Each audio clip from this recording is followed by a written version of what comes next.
Good morning, everybody. My name is Gary Friedman. I'm here to talk to you about some of the years I spent at NASA's Jet Propulsion Laboratory working on the Voyager and Galileo spacecraft, and also some of the inventions that got me that job. But there's a lot to cover, so let's get right into it. When I was younger, I was really into telephones. This was illegal at the time, but I'd find them in trash cans, I'd drill holes in them, and I'd make modifications to them. We had telephones all over the house. Please don't tell the phone police. I actually built in junior high school, designed and built my own telephone answering machine, also illegal at the time. Me and my friends started a dial-a-joke. 6-minute and 12-minute radio plays. And as you can see, my craft work was up to NASA quality. But it worked. We got about 200 calls a day. Things got worse after that. This is a portable touch-tone generator. It's not a blue box.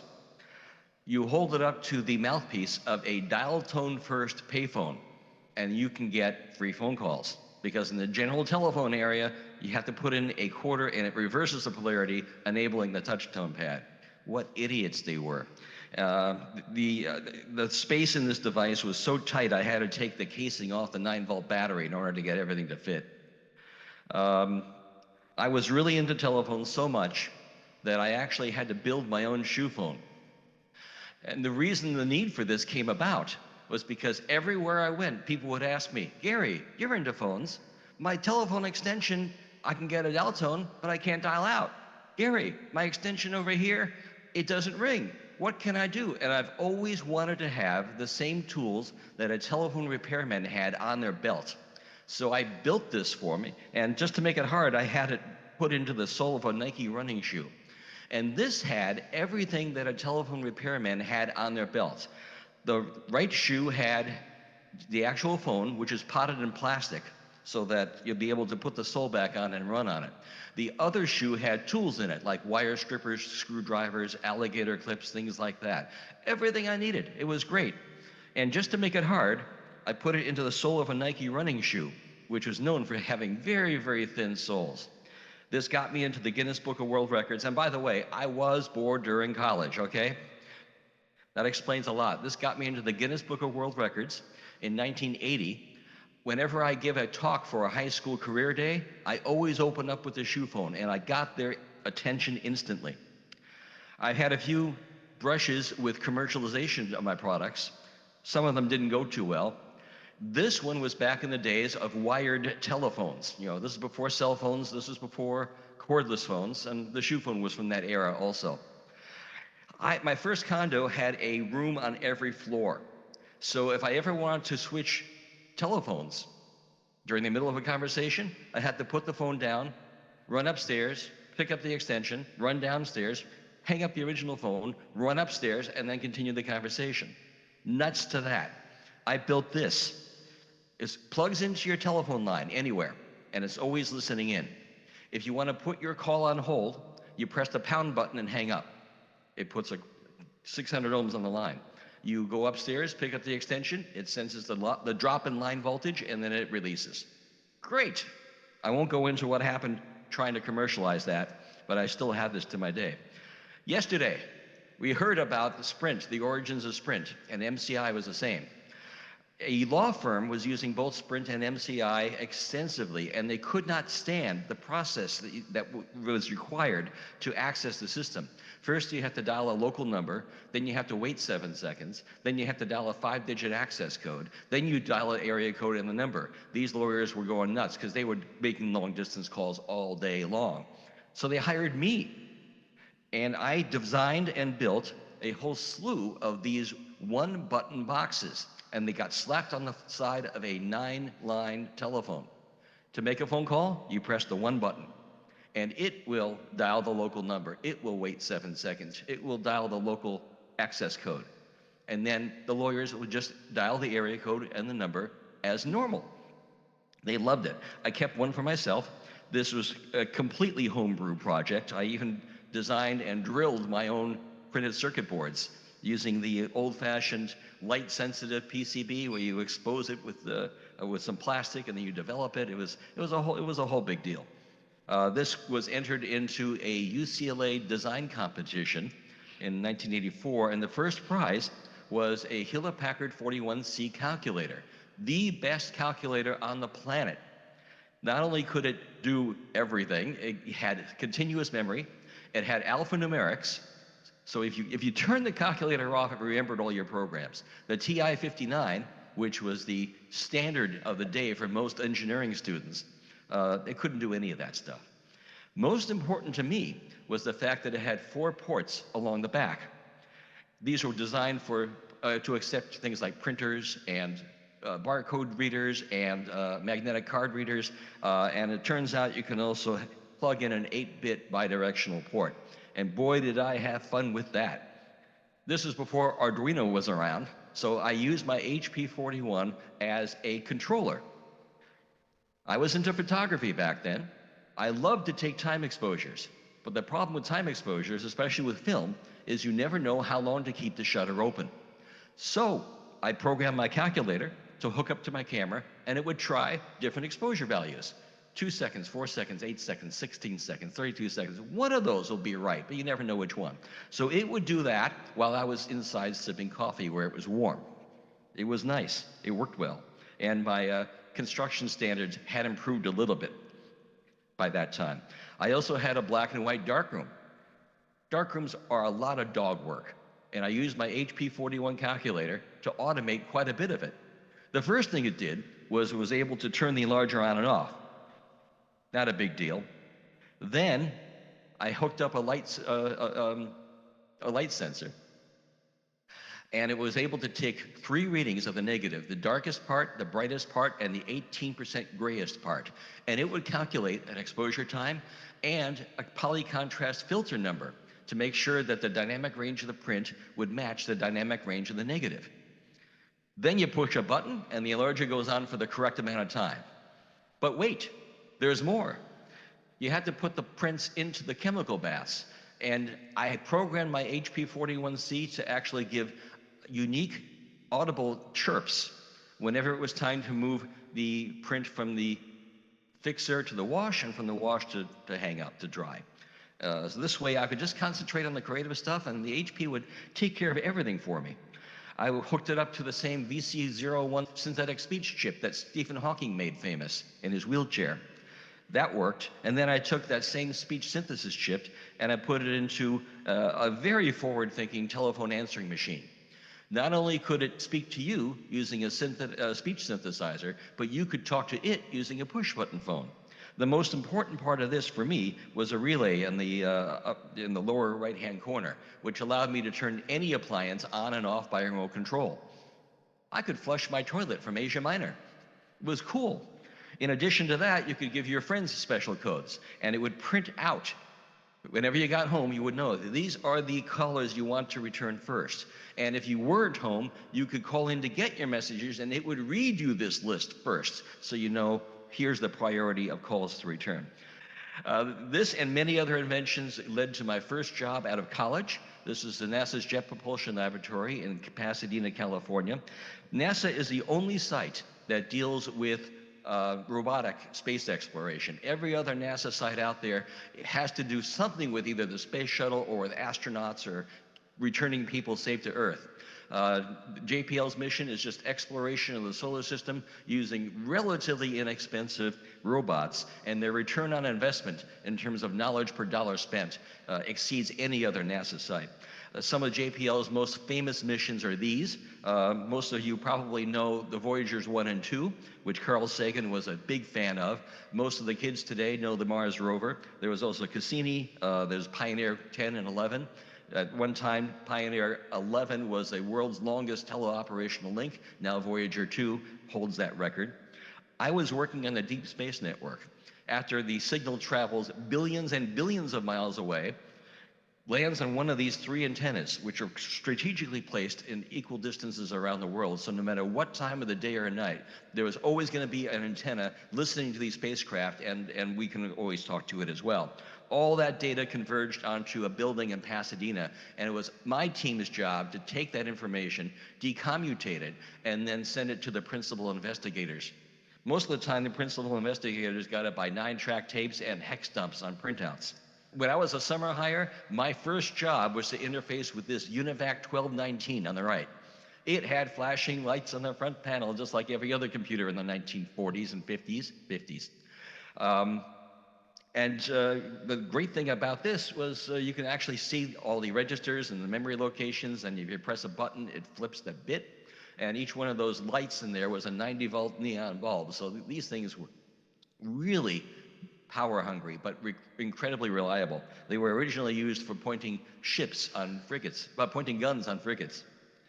NASA got them in the used category. If you ever wanted to look at a specific instrument on a specific spacecraft, you'd press the buttons in the lower, the button bank in the upper left-hand corner picture, and then a digital readout would show up on top. And you can see a sample of some of the data rooms on the right. 9-track tapes were the order of the day. The data is now sitting there decaying in a warehouse somewhere. This was of amusement to me because this was the leading edge in terms of space exploration. The best planetary scientists in the world were working on it. But monitoring these missions is rather tedious. So these folks were working crossword puzzles and reading the Inquirer, and I just thought that was ironic. This was my job. After a while, I got promoted to the prototype lab, where we evaluated new technologies and see how suitable they were for evaluating spacecraft data. One of the first things we did was we experimented with a string of Unix machines instead of just one big mainframe, which would become obsolete during the life of a spacecraft project.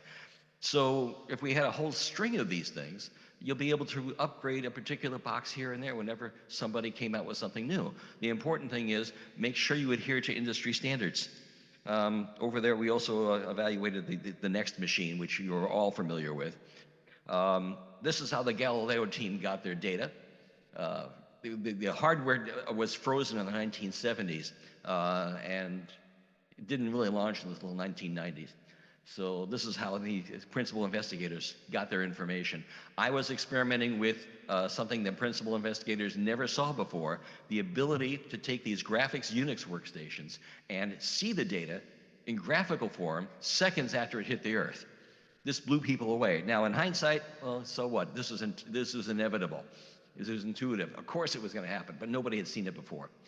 We even experimented with some silicon graphics machines, which again were cutting edge at the time, to view radiometry in real time in a way that was easiest for the brain to comprehend. I got my first patent for a redundant local area network, which I'm not going to talk about now because I don't have enough time.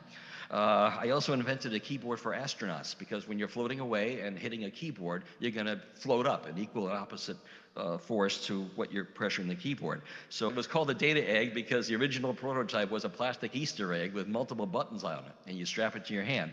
Pressing combinations of buttons, like pressing the chords on a piano, would allow you to type anything on a keyboard.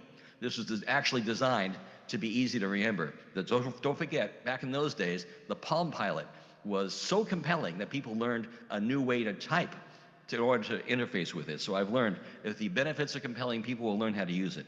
Many prototypes were built, including the one in the lower right-hand corner, which looked like a pager, which at the time was a socially acceptable device to wear.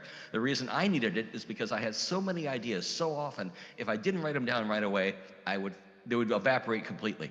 So I'd write things down while I was driving, while I was going in for a walk. At 3 in the morning, I'd write these ideas down, and I published 2 small books of ideas that I've collected over the years. One of those ideas I forgot about until like 2 weeks later, and I realized, oh, that's a great idea. And it was the subject of my next patent, which is a digital camera whose output could be authenticated. If you took a picture with this camera, you'll be able to prove in court that the image was not manipulated by computer. And I thought this was going to save the whole world. And as any inventor will tell you, the world didn't really care. And it's no longer, the patent has since expired. Nikon and Canon stole the idea. Adobe and Sony and many other camera manufacturers have finally caught on to the idea, but of course I get no money for it. You don't make patents to make money, you want to improve the world. That's the goal. Other calculators came out. I took, this is the HP 71. I'm running short of time, so I'm going to speak even faster. HP-71 had a faster microprocessor inside. I'd hooked up Polaroid's ultrasonic transducer that was used in their SX70 cameras, and I created an electronic tape measure. It would measure distances by bouncing sound off the subject and then timing how long it took for the echo to come back. And my other product was going to be a personal space invasion alarm for Valley Girls. It worked. Radio stations would often have contests. The 200th caller will win $1 billion. Okay, so I built this device, which would repeatedly call a number, and it would alarm me if it heard anything other than a busy signal. As being a photographer also, I love to put together stories using multiple slide projectors. This is called a dissolve unit, where instead of you have the harsh, bright, black, bright transition from one slide to another, that's horrible. A dissolve unit would have 2 slide projectors, and one image would slowly fade on while the other one slowly faded off. And you use something called the pulse width modulation, which allowed you to control just how bright the light was. Only the HP-71 was fast enough to allow it to do that. All of these projects and more went into my first book called Control the World with HPIL. It's available on Amazon for $6,000. I don't know how those algorithms figure that one out, but if you send an email to me, I'll send you a free copy. It's all obsolete now. This is one of the first few technical books that actually had cartoons to explain some of the more obscure topics and concepts. Let's talk very briefly about Voyager, because there's not enough time. Voyager 1 and 2 were the very, very first ones to explore the 4 outer planets. So it was Jupiter, Saturn, Uranus, and Neptune. There was like once every 170 some odd years, the planetary lineup was such that you could visit all 4 with a minimal amount of fuel to get from one place to another. So they launched these 2 in 1977. I'm not going to read all this. I will talk about some of the things that we'd never seen before. This is like the very, very first animation of the atmosphere of Jupiter. The red dot turns out was a storm. We didn't know that before. There's a lot of things we didn't know. Saturn's rings. Nobody really knew what they were made up of. Now, I should point out that the original plan for Voyager 2 was to visit all 4 planets, but there was only enough funding to visit 2 of them. That's the way things work. Maybe they'll extend it later on, maybe not. Okay, by the time we got to Saturn's rings, funding had run out. And they were still wondering what Saturn's rings were made out of. So they made the decision to send a spacecraft through the rings and see what they measured. So the upper left-hand corner was what the cameras captured before it went through the rings. The lower right-hand corner was what it captured after it went through the rings. It turns out, who would predict this? The rings are made out of rocks and big chunks of ice. It was pelted with all sorts of bad things. So, right about this time, Congress called, because this was a historic mission. Congratulations, JPL, on a job well done. We've extended your funding for the next 2 planets. Booyah! Okay, great. Now what do we do? It turns out the only thing that was damaged on the spacecraft was the gimbal that was holding the camera in place. So they were able to program the Voyager spacecraft. Every time it wanted to take a picture, it would rotate the entire spacecraft, take the picture, and then rotate it back to send the picture back. That requires a lot of spare fuel. But it worked, and we're still talking to it to this day, and it's still taking pictures. Things got worse for Voyager. The primary receiver completely died. The backup receiver developed a bad capacitor. So instead of having a receiving bandwidth of this much, it was a receiving bandwidth of that much. And then that would shift left and right depending on the temperature. So when you want to speak to it with a very specific wavelength, what do you do? And the answer is you have to be very patient. Every time you send a command out, you have to send it out to many different frequencies, and then you ask it, okay, when you get the confirmation, let me know what frequency band you heard it on, and the next burst of commands will be centered around that.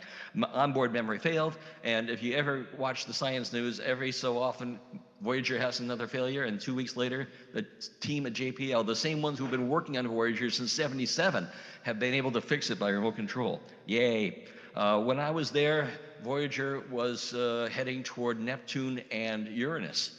First time we'd ever seen those planets. Before Voyager, we only knew two things about those planets, their names and their position, and that was it. This is before the internet, so all of the principal investigators from all over the world converged on the lab to get the data as soon as it hit the ground. Well, through our equipment, it was as soon as it hit the ground. The journalists from all over the world were there too, because this was a history-making mission. Right about this time, after the mission was over, Carl Sagan threw a goodbye Voyager party. He was in charge of the Planetary Society at that time, but he also had a huge influence on Voyager's mission. And he said, you know, you're far enough away now that you can get the entire family of planets in one field of view. You should take a family portrait using Voyager. And so they did. And this is how it was done, kind of like how panorama pictures are done with your iPhone now. And this was actually put on the side of an auditorium. They blew this up to auditorium size, put it on the wall, and I'm going to show you now, if you ever feel like you got big problems, this is a video of the enlargement of the portrait. Now, because I had a background in photography and darkroom work, I criticized them heavily for this, because, man, these guys are sloppy. They left dust on the negative. You can see it there, and there, and there. And then I thought for a second, I said, wait a second, this was a digital image, start to finish. There was no negative. That piece of dust is the Earth. We are nothing. Right there. That little tiny. You think we're doing important things at this this conference? That's us. There's a full-scale mock-up of Voyager. So that was cool. There's a lot more stories to tell, but that's going to be the subject of another talk. After spending 10 really good years at JPL, I had to leave because I wanted to commercialize some of my patents. So I left to learn how to run a business. I won't talk about what happened then because it took 5 years off my life in terms of stress. So let's fast forward about 25 years. I'm about to retire, and I'm looking for something interesting to do. And the IEEE led me to this direction here. There's a division of MIT called BeaverWorks. I call it a division. It's a really informal division. It's all done by volunteers. And instead of concentrating on college students, they concentrate on high school students. They are getting high school students to do things that you would not expect high school students to be able to do. Programming a quantum computer, synthetic aperture radar, building a prototype CubeSat, autonomous air racings and autonomous submarine vehicles. This is ridiculous. So I volunteered for the Build a CubeSat challenge, and I was floored by the kinds of things. First of all, this is all hosted by very gifted instructors from the MIT Lincoln Laboratory. All of them are volunteers, but they can explain very complex ideas in a very clear way. I was a mentor for many of these CubeSat teams. These are teams of high school students around the country. We can do it by Zoom now, thank you, COVID. And this course would take them through the basics of orbital dynamics and communication systems. It's a whole course in systems engineering. How much sunlight can you gather in one orbit? How much power is that? How much power does your Raspberry Pi use on one orbit? How much power does it take to send an image down? How much bandwidth does it take? How many images can you send down in one pass? All these trade-offs you have to be aware of. It is amazing. And at the end of the semester, there'll be a competition. This teaches so many valuable things that you wish your engineering hires would have if you had an engineering. Oh, by the way, once you go through the basics of the course, they send you $400 worth of computer hardware and say, great, here are the pieces, go construct a prototype CubeSat. Here's your mission. You're going to be looking for plastics in the ocean. Or you're going to do a polar orbit and study the movement of penguin colonies by analyzing their poop. Great. So teams of 6, you learn all these really important things, communication skills, teamwork, presentation skills, because you have to be able to convey all this information and the architecture to the judges. As I said, skills you want your engineering hires to have. My brother went through a similar course like this at Caltech when he was in high school, and it completely changed the trajectory of his career. He's went for his PhD. He's a teacher at Vanderbilt and a professor for many, many years. I've seen how valuable these courses are. They are transformational, and it can completely change an engineer from a good engineer to an excellent systems engineer. It's like a particle accelerator for engineers. It started in 2016 as a on-site summer course, and it's grown over the years. Again, thanks to COVID, we figured out how to pivot and do things on Zoom, and now we want to be able to exponentially continue this goal, because so many kids are benefiting. So BWSI can actually use your help. They are looking for judges. They are looking for mentors to help. You're not going to be teaching the material, but you're going to be helping them solve problems without giving them the answer. They're also looking for sustainable funding, because they got $1 million a year budget. They're looking for sustainable funding to at least double that, so they can continue to have more students attend this for free. Even the computer hardware is free. By the way, if you want more information, the website is there, and you can also email me, gfriedma, that's not a typo, at mit.edu. I'll be around the rest of the afternoon if you want to talk about mentoring or judging or anything. You can do it by Zoom. This looks like fantastic stuff. Thank you. And you've had such an interesting life. I've been lucky. Yeah. Okay, thank you. Okay, great. Thank you. Okay. Okay, so next up,